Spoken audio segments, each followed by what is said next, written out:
தரித்திரருக்கு சுவிசேஷம், திருச்சபைக்கு சத்தியம், இந்த 2 நோக்கங்களோடு மன்னா மழை பெய்து கொண்டிருக்கிறது. சங்கீத புஸ்தகத்திலிருந்து இந்நாட்களிலே நாம் செய்திகளை படித்து தியானித்து வருகிறோம். இந்த செய்திகள் மகிமை டிவியிலே வெளியிடப்படுகின்றன. இந்த சங்கீத செய்திகள் எல்லாமே தொகுப்பாக யூடியூபில் காணப்படும். ஏதாவது ஒரு சங்கீதத்தை நீங்கள் விட்டுவிட்டால் யூடியூபில் நீங்கள் போய் பார்த்து அந்த சங்கீதத்தின் அறிவுரைகளை நீங்கள் கற்றுக்கொள்ளலாம். இந்த செய்திகளை கேட்ட பிறகு உங்களுடைய ஆலோசனைகள், ஜெப குறிப்புகள் இவற்றையெல்லாம் நீங்கள் எங்களுக்கு தெரியப்படுத்துவீர்கள் என்றால் உங்களுக்காக ஜெபிப்போம், ஆலோசனைகள் உங்களுக்கு வழங்குவோம். அது மட்டுமல்ல, வேதம் முழுவதற்கும் வேத தியான உரை எழுதியிருக்கிறோம். திருமறை தெளிவுரை என்ற தலைப்பில் 66 புஸ்தகங்களுக்கும் விளக்க உரை எழுதியிருக்கிறோம். வேண்டியவர்கள் நீங்கள் எங்களுடைய முகவரியிலே டெலிஃபோனிலே தொடர்பு கொண்டு நீங்கள் அவற்றை பெற்றுக்கொள்ளலாம். 8 வால்யூமில் 8 பாகங்களாக வேதம் முழுவதற்கு விளக்க உரை கொடுக்கப்பட்டிருக்கிறது. அவற்றை நீங்கள் பெற்று ஆசீர்வாதமாக இருக்கவும், உங்களுடைய ஒரு குடும்ப பொக்கிஷமாக அவற்றை கருதவும் உங்களை கேட்டுக்கொள்கிறேன். தொடர்ந்து இந்த செய்திகளை பாருங்கள். இந்த செய்திகளை, இந்த டிவி சேனலை மற்றவர்களுக்கு நீங்கள் அறிமுகப்படுத்துங்கள். ஆண்டவர் உங்களை ஆசீர்வதிப்பாராக. ஆமேன். மன்னா மழையிலே நனைய மறுபடியும் உங்களை மனமகிழ்ச்சியுடன் வரவேற்கிறேன். சங்கீத புஸ்தகத்திலிருந்து இந்நாட்களிலே செய்திகளை படித்து தியானித்து வருகிறோம். இன்றைக்கு 75ஆம் சங்கீதம். இந்த சங்கீதத்தின் அடைப்பு குறிக்குள்ளே நாம் பார்க்கும் பொழுது, அல் தஷ் கேத் என்னும் வாத்தியத்தில் வாசிக்கும்படி ராகத்தலைவனுக்கு ஒப்புவிக்கப்பட்ட ஆசாபின் சங்கீதமாகிய பாட்டு என்று சொல்லி வேதம் கற்றுக் கொடுக்கிறது. ஆசாப் சங்கீதக்காரர்களில் ஒருவன். ஏமான், ஏத்தான், ஆசாப் என்பவர்கள் இஸ்ரவேலிலே ராக தலைவர்களாக பாட்டு சொல்லிக் கொடுக்கக்கூடிய, ஆராதனைகளிலே பாடகர் குழுவை பயிற்றுவிக்கக்கூடிய தலைவர்களாக விளங்கிய லேவியர்கள் இவர்கள். ஆசாப் 12 சங்கீதங்களை எழுதியிருப்பதாக நாம் வேதத்தில் நாம் பார்க்கிறோம். அல்தஸ்கேத் என்னும் வாத்தியத்தில் வாசிக்கும்படி ராகத்தலைவனுக்கு ஒப்புவிக்கப்பட்ட ஆசாபின் சங்கீதமாகிய பாடல். இந்த பாடல் இஸ்ரவேல் ஜனங்களின் ஆராதனைகளிலே, தேவாலயம், ஜபாலயம் போன்ற ஆராதனைகளிலே பாடுவதற்காக இயற்றப்பட்ட பாட்டாக, பயன்படுத்தப்பட்ட பாட்டாக அந்த காலத்திலும் வருங்காலங்களிலும் விளங்கினதாக நாம் காண்கிறோம். இந்த சங்கீதம் சிறிய சங்கீதம் என்பதனாலே முழுவதையும் ஒரு தடவை வாசித்து விட்டு விடுகிறேனே. முழுவதையும். உம்மை துதிக்கிறோம் தேவனே, உம்மை துதிக்கிறோம். உமது நாமம் சமீபமாக இருக்கிறதென்று உமது அதிசயமான கிரியைகளை அறிவிக்கிறது. நியமிக்கப்பட்ட காலத்திலே யதார்த்தமாய் நியாய்ந்திருப்பேன். பூமியானது அதன் எல்லா குடிகளோடும் கரைந்து போகிறது. அதன் தூண்களை நான் நிலை நிறுத்துகிறேன். வீம்புக்காரரை நோக்கி வீம்பு பேசாதேயுங்கள் என்றும், துன்மார்க்கரை நோக்கி கொம்பை உயர்த்தாதிருங்கள் என்றும் சொன்னேன். உங்கள் கொம்பை உயரமாய் உயர்த்தாதிருங்கள். இருமாப்புள்ள கழுத்துடையவர்களை பேசாதிருங்கள். கிழக்கிலும் மேற்கிலும் அனாந்தர திசையிலும் இருந்து ஜெயம் வராது. தேவனே நியாயாதிபதி. ஒருவனை தாழ்த்தி ஒருவனை உயர்த்துகிறார். கலங்கி பொங்குகிற மதுபானத்தினால் நிறைந்த பாத்திரம் கர்த்தருடைய கையில் இருக்கிறது. அதிலிருந்து வார்க்கிறார். பூமியிலுள்ள துன்மார்க்கர் யாவரும் அதன் வண்டல்களை உறிஞ்சி குடிப்பார்கள். நானோ என்றென்றைக்கும் இதை அறிவித்து யாக்கோபின் தேவனை கீர்த்தனம் பண்ணுவேன். துன்மார்க்கருடைய கொம்புகளை எல்லாம் வெட்டி போடுவேன். நீதிமானுடைய கொம்புகளோ உயர்த்தப்படும் என்று சொல்லி இந்த சங்கீதம் அறிவிக்கிறது. 75ஆம் சங்கீதம், ஆசாபின் சங்கீதம், பாடகர் குழுவுக்கு ஒப்பு கொடுக்கப்பட்ட சங்கீதம். எருசலேம் அசீரியர் கையிலிருந்து மீட்கப்பட்ட பொழுது அந்த வரலாற்றின் அடிப்படையிலே எழுதப்பட்ட சங்கீதம். இந்த வரலாறு ஏசாயா 36ஆம் அதிகாரம், 37ஆம் அதிகாரம் ஆகிய அதிகாரங்களிலே இந்த வரலாற்று உண்மைகள் காணப்படுகின்றன. இந்த வரலாற்றிற்கு ஒத்த அதிகாரங்கள் சங்கீத புஸ்தகத்தில் 38ஆம் சங்கீதம், 46ஆம் சங்கீதம். ஒருவேளை 1,85,500 அசீரியர்கள் அழிக்கப்பட்டார்களே, அதன் அடிப்படையிலே கூட, அதை ஆதாரமாக கொண்டு கூட இந்த சங்கீதம் எழுதப்பட்டிருக்கலாம் என்று சொல்லி வேத பண்டிதர்களுடைய கருத்து ஆகும். இந்த சங்கீதத்திலும் நாம் 3 குறிப்புகளை பார்க்கிறோம். முதல் 2 வசனங்களை மீண்டுமாக நாம் வாசிக்கும் பொழுது, உம்மை துதிக்கிறோம் தேவனே, உம்மை துதிக்கிறோம். உமது நாமம் சமீபமாக இருக்கிறது என்று உமது அதிசயமான கிரியைகள் அறிவிக்கிறது. நியமிக்கப்பட்ட காலத்திலே யதார்த்தமாய் நியாய்ந்திருப்பேன். பூமியானது அதன் எல்லா குடிகளோடும் கரைந்து போகிறது. அதன் தூண்களை நான் நிலை நிறுத்துகிறேன். சேலா என்று சொல்லி 3ஆம் வசனம் முடிகிறது. சேலா என்றால் என்ன அர்த்தம்? பல நேரங்களிலே உங்களோடு நான் பகிர்ந்து கொண்டிருக்கிறேன். சேலா என்று வரும் பொழுதெல்லாம் அந்த இடத்துல நிறுத்திவிட வேண்டும். நிறுத்திவிட்டு அதற்கு முந்தின வசனங்களை மீண்டுமாக வாசித்து தியானிக்க வேண்டும். அதற்கு பிறகு அந்த தியானம் சொல்லக்கூடிய கருத்துக்களை உட்கொண்டு கீழ்ப்படிந்து கனி கொடுத்து கர்த்தருடைய நாமத்தை மகிமைப்படுத்த வேண்டும். அதற்கு ஒப்பு கொடுத்த பிறகு அடுத்த வசனங்களை தொடர்ந்து வாசிக்க வேண்டும்.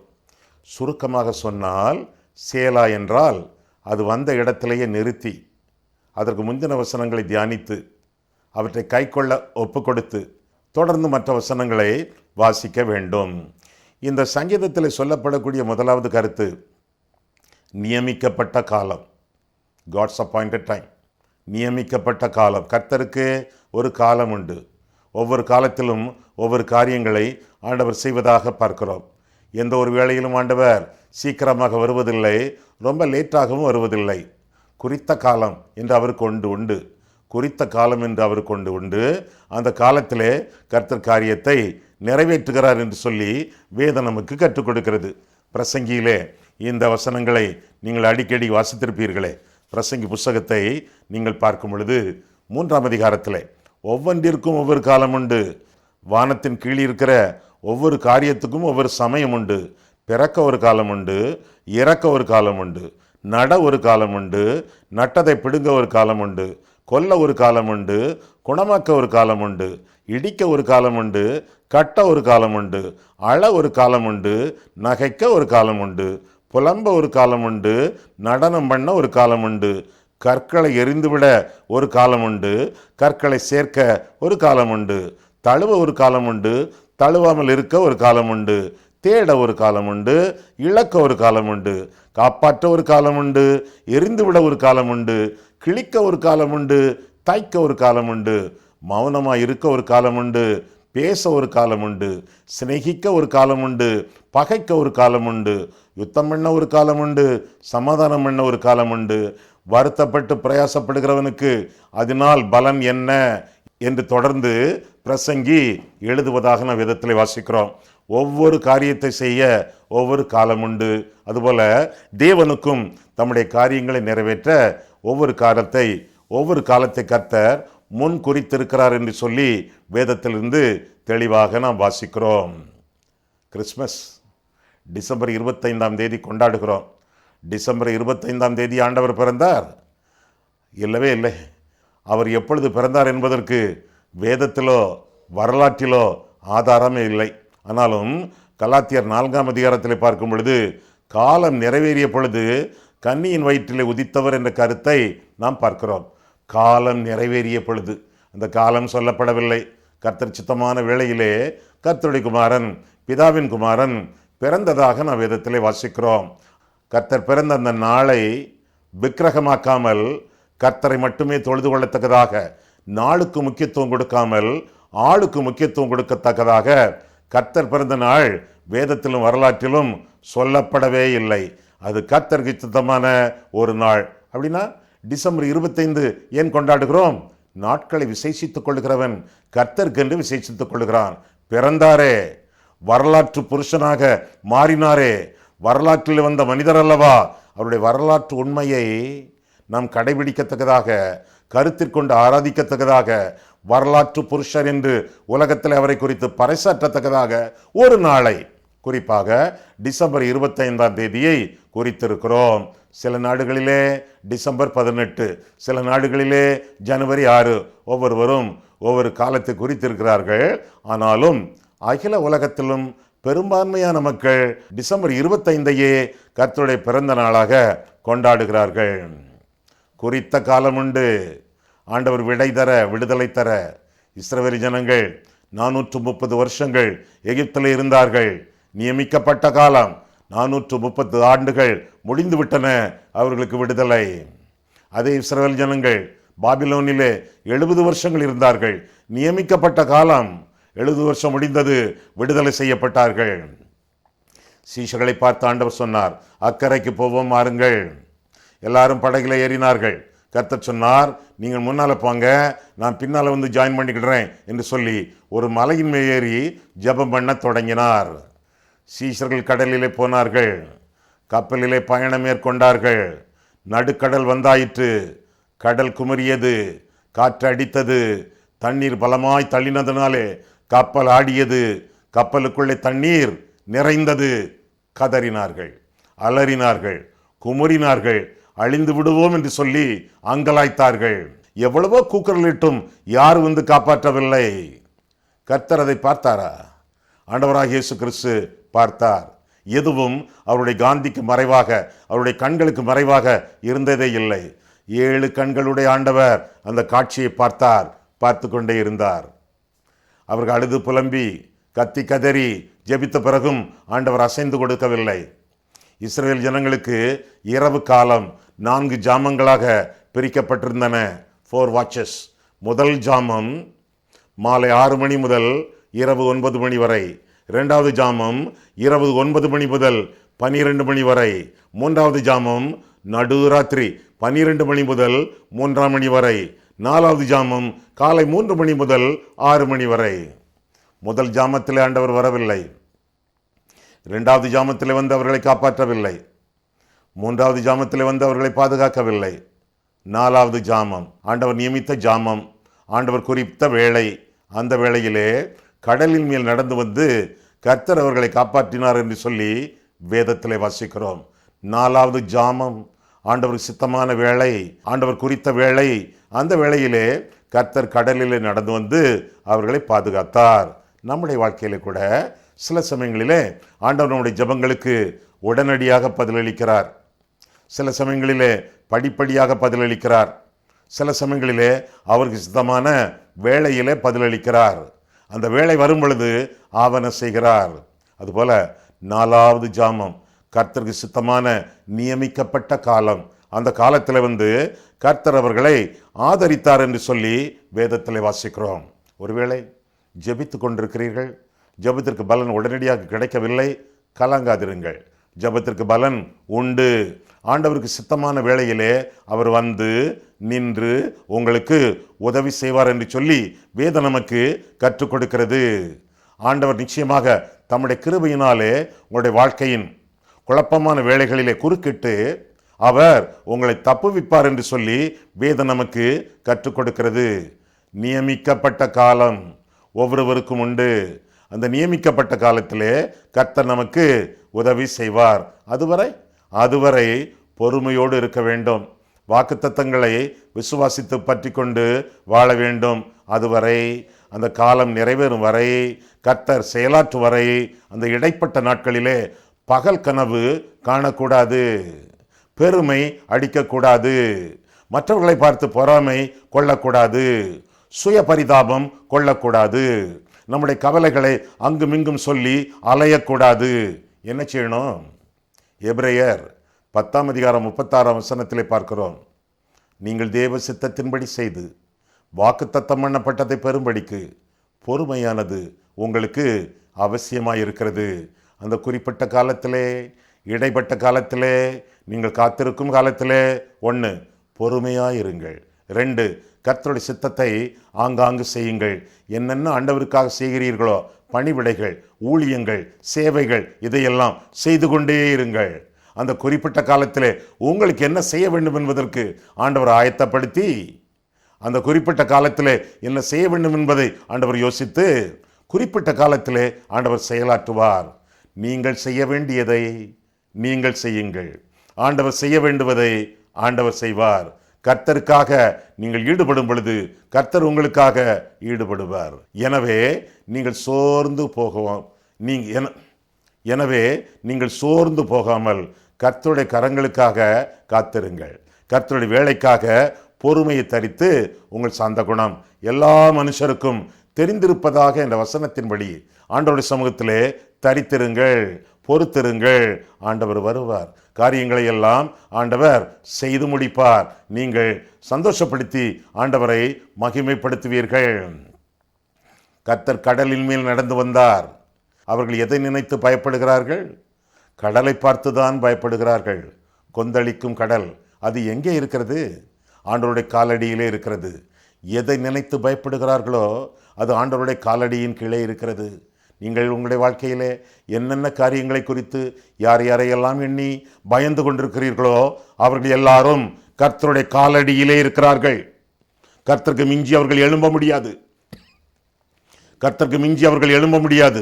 கர்த்தருடைய கண்ட்ரோலிலே, அவருடைய ஆளுகையிலே அவர்கள் இருக்கிறார்கள். அவரை மிஞ்சி அவர்கள் செயல்பட முடியாது.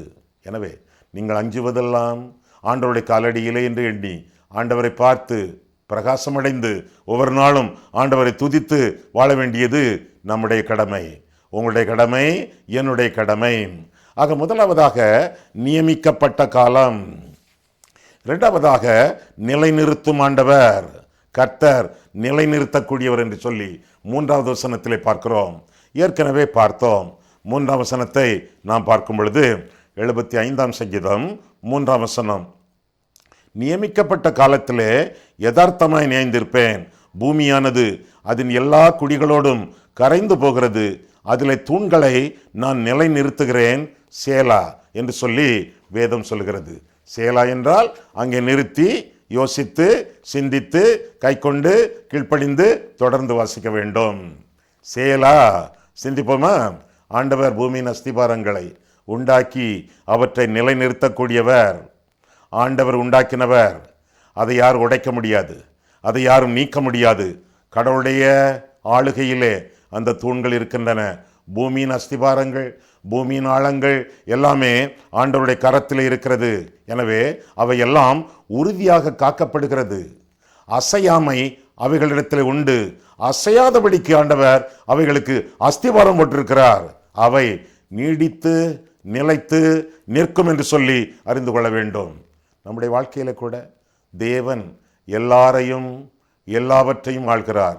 நம்முடைய பாதுகாப்பு கிறிஸ்துவிலே இருக்கிறது என்று சொல்லி ஆண்டவரை நம்பி வாழ வேண்டியது நம்முடைய கடமையாகும்.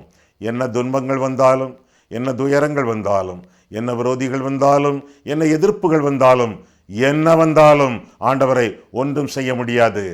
ஏனென்றால் அவர் வெற்றியாளர். ஒரு தடவை கூட தன்னுடைய வாழ்க்கையிலே தோற்றது கிடையாது. பிசாசு முறியடிக்க எத்தனையோ திட்டங்களை வகுத்து பார்த்தான். ஒன்றிலும் அவர் விழுந்ததும் இல்லை, வீழ்ந்ததும் இல்லை, தோற்றதும் இல்லை, துவண்டதும் இல்லை. அந்த வெற்றி வீரர், வெற்றியாளர், விடுதலை நாயகர், வல்லமை தேவன், அதிசயங்களை செய்யக்கூடியவர் உங்கள் அருகிலே இருக்கிறார், உங்களுக்குள்ளே இருக்கிறார். வெற்றி உங்களுடைய வாழ்க்கையின் அனுபவமாக மாறும். அவரை அண்டிக் கொள்கிறவர்கள் பாக்கியவான்கள் என்று சொல்லி வேதம் நமக்கு கற்றுக் கொடுக்கிறது. ஆனால் அவருடைய மறைவிலே வாழ வேண்டியது நம்முடைய கடமை. உன்னதமானவருடைய மறைவிலே, சர்வ வல்லவருடைய நிழலிலே நம்முடைய ஜீவியத்தை கற்றுக்கொள்ள வேண்டியது நம்முடைய கடமை என்று சொல்லி வேதம் நமக்கு கற்றுக் கொடுக்கிறது. அவருக்குள்ளாக மறைந்து நாம் வாழ வேண்டியது நம்முடைய கடமை என்று சொல்லி வேதத்திலே வாசிக்கிறோம். பம்பாயிலே லோக்கல் ட்ரெயின் ரயிலிலே போய்கொண்டிருக்கிறார்கள். சரியான கூட்டம், காலை 9 மணி. ஆனால் ஃபுட்போர்டிலே நின்ற ஒரு மனுஷன், ஃபுட்போர்டிலே நின்ற ஒரு பையனை, ஃபுட்போர்டிலே நின்று பிரயாணம் பண்ணி கொண்டிருந்த ஒரு பையன், உள்ளே இருந்தவர்கள் அவனிடத்தில் சொன்னார்கள், தம்பி உள்ளே வா, உள்ளே வா, தந்தி கம்பிகள் எல்லாம் பக்கத்திலே வருகின்றன, உன் தலை எதிலே மோதிவிடும், திரும்பி வா, உள்ளே வா என்று எவ்வளவு சொன்னார்கள். அவன் கேட்கவில்லை. ஃபுட்போர்டிலே ஒரு காலை வைத்துக்கொண்டு, ஒரு காலால் ஆட்டம் போட்டு, ஒரு கையால் கம்பியை பிடித்து கொண்டு, ஒரு கையால் ஆட்டம் போட்டு, எதிரே வரக்கூடிய ரயிலில் உள்ளவர்களுக்கெல்லாம் வேடிக்கை காட்டி ரொம்ப உல்லாசமாக போய்கொண்டிருந்தான். எச்சரிப்பை மறந்தான். தன்னுடைய இஷ்டப்படி பிரயாணம் பண்ணினான். குறிப்பிட்ட ஒரு தந்தி கம்பியிலே அவன் தலை மோதி அங்கேயே சுருண்டு விழுந்து செத்தான். கர்த்தருக்குள்ளாக மறைந்து வாழும் பொழுது நமக்கு ஆபத்தில்லை. சுயமதியை நெறியென்று உகந்து சாய்ந்து கர்த்தரை விட்டு வழிவிலகி சொல்வோம் என்றால் ஆபத்து உண்டு. உன்னதமானவருடைய மறைவிலே, சர்வ வல்லவருடைய நிழலிலே நம்முடைய ஜீவியம் காக்கப்பட வேண்டும். கிறிஸ்துவுக்குள்ளே நமக்கு அபயம், கிறிஸ்துவுக்கு வெளியே நமக்கு அபாயம். அபாயமின்றி அபயத்தோடு பாதுகாப்போடு வாழ வேண்டும் என்றால் துங்கனில் ஒதுங்குவோன் பங்கமின்றி தங்குவான். பரிசுத்தமான தெய்வத்திற்குள் பதுங்கிக் கொள்ளுகிறவர்கள் ஆபத்துக்கு விலகி அமைதியாக இருப்பார்கள். 91ஆம் சங்கீதத்தின் அடிப்படையிலும் நீதிமொழிகள் 1ஆம் அதிகாரத்தின் அடிப்படையிலும் பாடப்பட்ட பாட்டு இது. துங்கனில் ஒதுங்குவோன் பங்கமின்றி தங்குவான். துங்கனாகிய பரிசுத்தராகிய தெய்வத்திற்குள் பதுங்கிக் கொண்டால் பங்கமின்றி, ஆபத்தின்றி, தீமையின்றி, தீங்கு இன்றி பத்திரமாக அவர்கள் வாழ்வார்கள். அந்த வாழ்வாங்கு வாழ்வு நம்முடைய வாழ்க்கையிலே சொந்தமாக வேண்டும் என்றால் கர்த்தருக்குள்ளாகவே, அவருடைய பிரசன்னத்துக்குள்ளாகவே, அவருடைய சித்தத்திற்குள்ளாகவே வாழ வேண்டியது நம்முடைய கடமை. ஐயா, கர்த்தருடைய சித்தத்திற்குள்ளாக வாழ்வது என்றால் என்ன அர்த்தம்? ஆண்டவருடைய வசனம், ஆண்டவருடைய சித்தம், ஆண்டவருடைய சத்தியம், ஆண்டவருடைய சித்தம், வேத வசனங்களுக்குள்ளாக நாம் வாழும் பொழுது, கர்த்தருடைய வசனங்களுக்குள் மறைந்து அதற்கு கீழ்ப்படிந்து வாழும் பொழுது கர்த்தருடைய சித்தத்திற்குள்ளாக வாழ்கிறோம். கர்த்தருடைய சித்தம் நன்மையும் பிரியமும் பரிபூரணமுமானது. நம்முடைய வாழ்க்கையை நன்மையானதாக, பிரியமானதாக, பரிபூரணமானதாக வாழ வேண்டும் என்றால் நிலை நிறுத்தும் கர்த்தர் அவருக்குள்ளாக நீடித்து வாழ வேண்டியது நம்முடைய கடமை. கர்த்தரை விட்டு கடந்து செல்லாமல் அவருக்குள்ளாகவே அண்டி வாழ வேண்டியது நம்முடைய கடமை ஆகும். 2 காரியங்கள் இதுவரை பார்த்தோம். முதலாவதாக நியமிக்கப்பட்ட காலம், இரண்டாவதாக நிலை நிறுத்தும் கர்த்தர், மூன்றாவதாக நியாயந்தீர்க்கும் தெய்வம். கர்த்தர் நீதிபதி, அவர் நியாயாதிபதி, அவர் நியாயம் தீர்க்கும் தெய்வம் என்று சொல்லி வேதம் கற்றுக் கொடுக்கிறது. கர்த்தர் நம்முடைய நியாயாதிபதி, நியாய பிரமாணிகர், ராஜா, இரட்சகர் என்ற கருத்தை ஒரே வசனத்திலே ஏசாயா 33 அதிகாரம் 22 வசனம் ஒரே வசனத்திலே வேதத்திலே நாம் பார்க்கிறோம். அந்த நியாயாதிபதியாக கர்த்தர், அவருக்கு முன்பாக நம்முடைய வாழ்க்கையிலே நீதியோடும் நியாயத்தோடும் கவனத்தோடும் ஜாக்கிரதையோடும் வாழ வேண்டியது நம்முடைய கடமை. ஆண்டவரை இரட்சகர் என்று சொல்கிறவர்கள் உண்டு, ஆண்டவர் என்று சொல்கிறவர்கள் உண்டு. ஆனால் கர்த்தர் ஒரு நியாயாதிபதி, அவருக்கு கணக்கு கொடுக்க வேண்டும், ஒரு நாளிலே அவர் நியாயந்திருக்க வருவார். இது சொல்லுகிறவர்கள் அபூர்வம். கர்த்தர் நியாயாதிபதி என்று சொல்லி இந்த சங்கீதம் 2ஆம் வசனத்திலும் 7ஆம் வசனத்திலும் நமக்கு அறிவிக்கிறது. 75ஆம் சங்கீதம் 2ஆம் வசனத்தை நாம் பார்க்கும் பொழுது அங்கே என்ன வாசிக்கிறோம்? 75ஆம் சங்கீதம் 2ஆம் வசனத்திலே, நியமிக்கப்பட்ட காலத்திலே யதார்த்தமாய் நியாயந்திருப்பேன். 7ஆம் வசனம், தேவனே நியாயாதிபதி, ஒருவனை தாழ்த்தி ஒருவனை உயர்த்துகிறார் என்று சொல்லியும் நாம் வாசிக்கிறோம். கர்த்தர் நியாயாதிபதி, எனவே வீம்பு பேசாதிருங்கள் என்று சொல்லி இந்த வசனம் நமக்கு அறிவிக்கிறது. வீம்பு பேசாதிருங்கள். நீங்கள் வீம்பு பேசுவதிலே, உங்களை உயர்த்தி பேசுவதிலே, இருமாப்பாய் வாழ்வதிலே எந்த பயனும் கிடையாது. 4ஆம் வசனம், வீம்பு பேசாதிருங்கள். அனாவசியமான பேச்சு உங்களுக்கு வேண்டாம். கொம்பை உயர்த்தாதிருங்கள் என்று சொல்லி 4ஆம் 5ஆம் வசனங்களிலே பார்க்கிறோம். கொம்பை உயர்த்தாதிருங்கள் என்றால் நீங்களே இருமாப்போடு, பெருமையோடு, கர்வத்தோடு, திமிரோடு வாழாதிருங்கள். ஒருவன் தான் ஒன்றுமில்லாதிருந்தும் தன்னை ஒரு பொருட்டென்று எண்ணினால் தன்னைத்தான் வஞ்சிக்கிறவனாய் இருப்பான் என்று சொல்லி வேதம் சொல்லுகிறது. நாம் மண் என்று நினைவு கூர்கிறார் என்று வேதம் அறிவிக்கிறது. மண்ணாகிய மனுஷன் எப்படி பெருமை பாராட்ட வேண்டும்? எப்படி பெருமை பாராட்ட முடியும்? புழுதியாகிய மனுஷன் எப்படி பெருமை பாராட்ட முடியும்? ஒன்றுமில்லையே என்னிடத்திலே நான் இப்படி பெருமை பாராட்டலாம். எனவே ஏற்ற காலத்திலே அவர் உங்களை உயர்த்தும்படி அவருடைய பலத்த கரத்தின் கீழே அடங்கியிருங்கள். அவருடைய பலத்த கரத்திற்கு மிஞ்சி வாழ எண்ணினால் மண்டை உடைந்து போகும், தலை சிதறும். எனவே அவருடைய பலத்த கரம், அவருடைய பலத்த கரம், அந்த கரத்துக்குள்ளே அடங்கியிருங்கள். அடங்க மாட்டேன், அடங்க மாட்டேன் என்று சொல்லி திமிரோடு பெருமையோடு வாழ்வீர்கள் என்றால் வாழ்க்கை சிதறும். சிதறாத வாழ்க்கை, சீர்மிகு வாழ்க்கை வாழ வேண்டும் என்றால் அடக்கத்தோடு தாழ்மையோடு வாழ வேண்டியது நம்முடைய கடமை. கொம்பை உயர்த்தாதே, பெருமை அடிக்காதே. ஜெயம் கொடுப்பவர் கர்த்தர், நீ அல்ல. கர்த்தரே ஜெயம் கொடுக்கிறவர் என்று சொல்லி வேதத்திலே வாசிக்கிறோம். கோலியாத்தை கொன்றது யார்?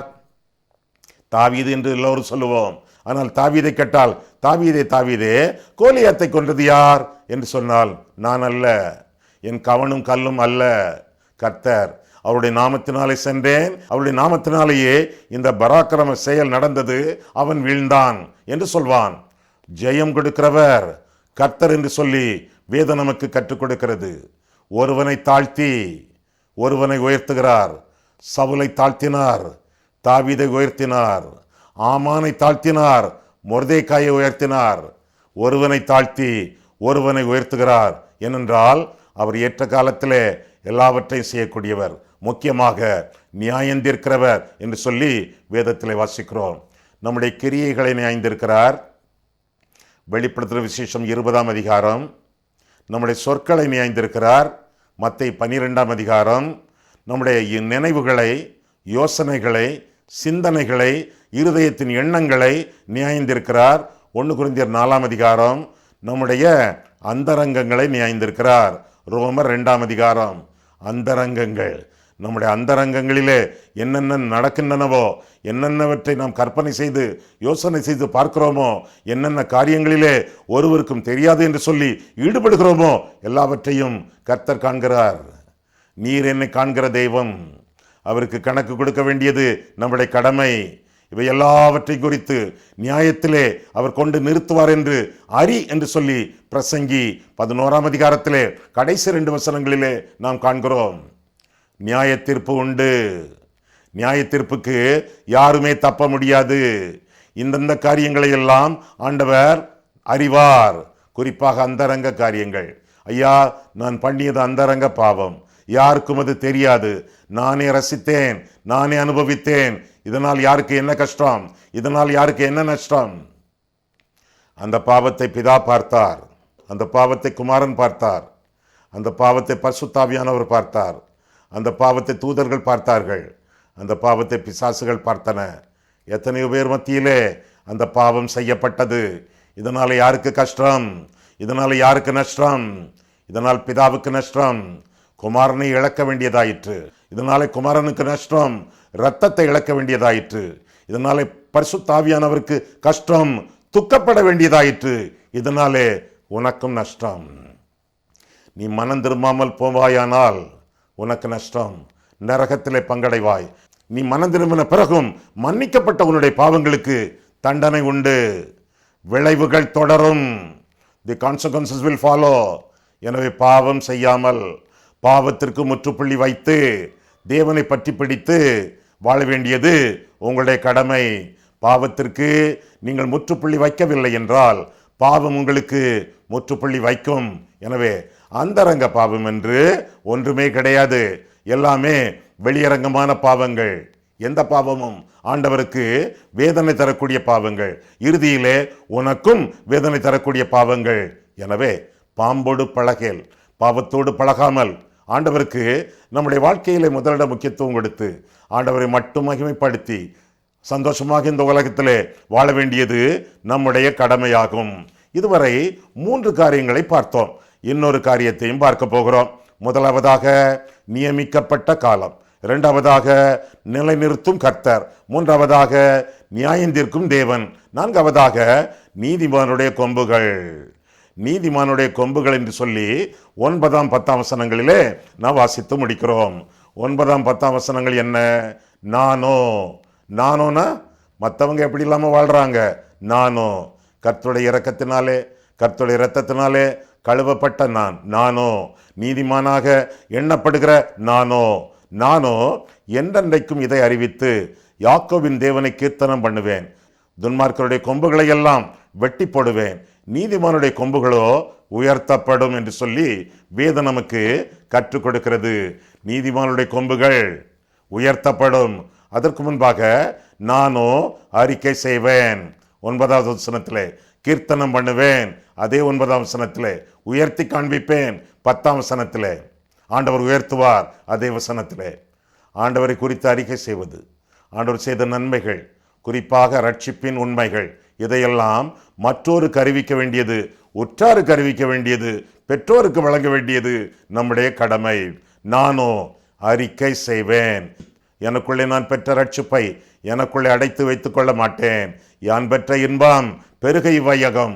அடுத்தவர்களுக்கு ஆண்டவருடைய ரட்சிப்பை குறித்து, விடுதலை குறித்து அறிக்கை செய்வேன். இரண்டாவதாக கீர்த்தனம் பண்ணுவேன். ஆண்டவருடைய நாமத்தை ஓயாமல் புகழுவேன். நன்றியை நான் காட்டி காட்டி ஆண்டவரை துதிப்பேன். நன்றியுள்ள கிறிஸ்தவனாக, நன்றியுள்ள தேவனுடைய பிள்ளையாக நான் வாழ்வேன். அவரை கீர்த்தனம் பண்ணுவேன், புகழுவேன், துதிப்பேன், ஸ்தோத்திரம் பண்ணுவேன். அது மட்டுமல்ல, நான் அவரை உயர்த்துவேன், அவர் என்னை உயர்த்துவார். என்னுடைய கொம்புகளை கர்த்தர் உயர்த்துவார். கர்த்தரை என்னுடைய வாழ்க்கையில் உயர்த்தி காட்டும் பொழுது அவருக்கே முதலிடம், அவருக்கே முக்கியத்துவம் கொடுத்து அவரை என்னுடைய ஜீவியத்திலே உயர்த்தி காட்டும் பொழுது அவரால் உயர்த்தப்படுவேன் என்று சொல்லி சங்கீதக்காரன் சொல்லுவதாக வேதத்தில் என்ன வாசிக்கிறோம். கொம்புகள், நீதிமான்களுக்கு கொடுக்கப்படக்கூடிய கொம்புகள். கொம்புன்னா என்ன அர்த்தம்? நிறைய அர்த்தங்கள். கொம்பு என்றால் அதிகாரம், தேவனுடைய அதிகாரம், கிறிஸ்துவின் அதிகாரம். அதில் பங்கடையத்தக்கதாக வாழ்வோம். கொம்பு அபிஷேகம் பண்ணக்கூடியது, கொம்பு கொடுக்கப்படும். அபிஷேகிக்கப்பட்ட மக்களாக இந்த உலகத்திலே நாம் வாழ ஆண்டவர் அனுக்கிரகம் செய்கிறார். கொம்புகளினால் முட்டி போடுவேன். கொம்பு என்பது வல்லமை. வல்லமையோடு இந்த உலகத்திலே வாழத்தக்கதாக அழைக்கப்படுகிறோம். பலிபீடத்தின் கொம்புகளை யோவா பிடித்து கொண்டான் பாதுகாக்கப்படுவதற்காக. கொம்பு என்பது அடைக்கலம். அடைக்கலத்தையும் ஆண்டவர் தருகிறார். ஆத்தும ரட்சிப்பு. துன்மார்க்கருடைய கொம்புகள் வெட்டப்படும், நீதிமானுடைய கொம்புகள் உயர்த்தப்படும். ரட்சண்ய கொம்பு என்றால் ரட்சிப்பு, ஆத்தும ரட்சிப்பை ஆண்டவர் தருகிறார். அது மட்டுமல்ல, கொம்பு என்றால் அங்கீகாரம். 1 சாமுவேல் 2ஆம் அதிகாரம் 1 10 வசனங்களிலே அங்கீகாரம். ஆண்டவரால் மெச்சப்படுதல், ஆண்டவரால் பாராட்டப்படுதல், ஆண்டவரால் அங்கீகரிக்கப்படுதல். இதெல்லாம் கொம்பு என்ற வார்த்தையின் அர்த்தங்கள். என்னென்ன அர்த்தங்கள்? அதிகாரம், அபிஷேகம், வல்லமை, அடைக்கலம், ஆத்தும ரட்சிப்பு, அங்கீகாரம். இதெல்லாம் யாருக்கு? நீதிமான்களுக்கு, கர்த்தருடைய இரத்தத்தினாலே கழுவப்பட்ட பரிசுத்தவான்களுக்கு. இப்பேற்பட்டவர்களுக்கு கர்த்தருடைய கொம்புகள் காத்திருக்கின்றன. அந்த கொம்புகளை கர்த்தர் உயர்த்துவார். ஆண்டவரை உங்களுடைய வாழ்க்கையிலே வாயினாலும் வாழ்க்கையினாலும் உயர்த்தி காட்டும் பொழுது ஆண்டவர் உங்களை உயர்த்துவார். உயர்ந்த அடைக்கலத்திலே வைப்பார், பாதுகாத்துக் கொள்வார், பராமரிப்பார், போஷிப்பார், போதிப்பார். கர்த்தர் உங்களை ஆசீர்வதிப்பாராக. ஆமேன். கண்களை மூடுவோம், கர்த்தரை பார்ப்போம். அன்புள்ள ஆண்டவரே, உம்முடைய வசனங்களை ஆராயவும் எங்களுடைய வாழ்க்கையை ஆராயவும் உம்முடைய சந்நிதியிலே எங்களை வழிநடத்தினீர். அதற்காக நன்றி செலுத்துகிறோம் சுவாமி. கர்த்தாவே, நீர் எங்களுக்கு அடைக்கலமாக ஆசீர்வாதமாக இருக்கக்கூடிய தயவுக்காக உமக்கு ஸ்தோத்திரம் செலுத்துகிறோம். 75ஆம் சங்கீதத்தின் மூலமாக கர்த்தாவே, நீர் எங்களோடு இடைப்பட்டீர். அதற்காக உமக்கு நன்றி செலுத்துகிறோம். இந்த சங்கீதத்தில் சொல்லப்பட்ட சங்கதிகள் எல்லாவற்றையும் எங்களுடைய வாழ்க்கையை நாங்கள் உய்த்துணர்ந்து இந்த வார்த்தைகளுக்கு, இந்த சத்தியங்களுக்கு ஒப்பு கொடுத்து வாழ ஆண்டவர் எங்களுக்கு உதவி செய்யும். சொல்லப்பட்ட ஆசீர்வாதங்கள் எல்லாம் எங்களுடைய வாழ்க்கையிலே சொந்தமாகத்தக்கதாக அருள் செய்யும். நாங்களும் ஆண்டவரே, எங்களுடைய எஞ்சிய வாழ்க்கை முழுவதையும் உம்முடைய நாமத்தின் மகிமைக்காக, உம்முடைய இருதயத்தின் மகிழ்ச்சிக்காக நாங்கள் செலவிட்டு எங்களுடைய வாழ்க்கை முழுவதையும் உம்மை உயர்த்தி காட்ட எங்களை ஒப்பு கொடுக்கிறோம். இயேசு கிறிஸ்துவின் நாமத்தில் ஜெபிக்கிறோம் பிதாவே. ஆமேன்.